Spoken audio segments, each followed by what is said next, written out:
Here with Lenoir-Rhyne head football coach Mike Jacobs after Wingate wins a close one today between the Bricks, 24-21 over the Bears. And Coach, second week in a row, you guys fall into a 17-0 deficit. You get the touchdown before the break to get it back to 17-7, have all the momentum in the second half, play well on offense in the second half to take the lead, 21-17. Wingate scores late after a turnover.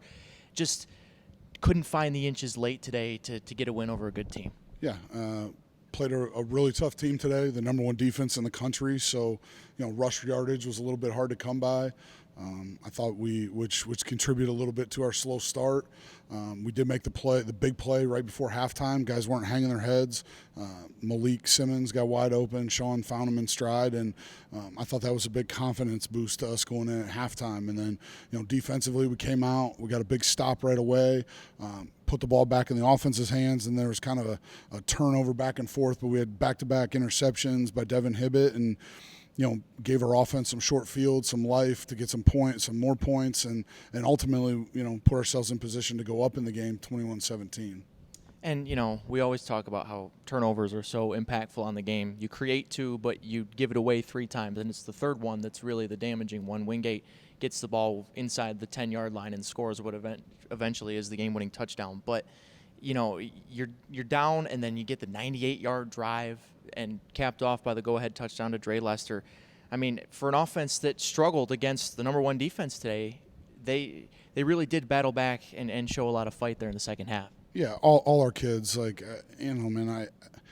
ultimately we may look back at this game as a turning point period, whether we won or lost, because we showed a lot of growth. There was no quit.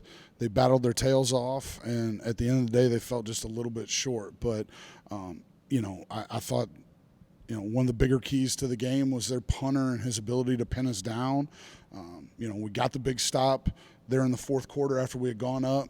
They punt the ball. I think we get it on the 1 or the 2 yard line, and kind of limits what you can do down there. And you got to be mindful. And as many big plays as Sean made for us, one got away from them, and they were able to capitalize. And that's just, can't do that late in the game if you want to have success and win.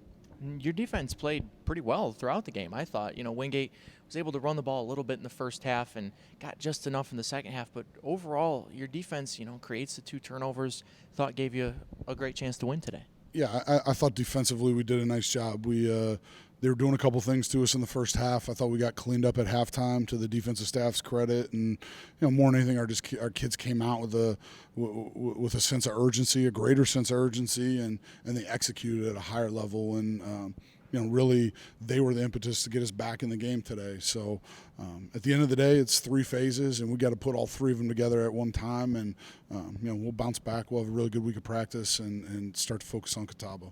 Going to Catawba next week, what's maybe the biggest thing that you're looking for from your team next week to try to improve upon this? I mean, daily improvement. Daily improvement. We have to come. We have to show up for work, right? I think this is the first time in my 7-year coaching career I've lost back-to-back games, and so what can we do to get back on track to the things that we are having a bunch of success with? And again, some of it's just an inch here or there, but our guys, again, there was absolutely no quit, and that's a great starting point. 101st meeting between Lenoir-Rhyne and Catawba at Catawba next week. Coach, we'll see you there, and go Bears. Thanks, Eric.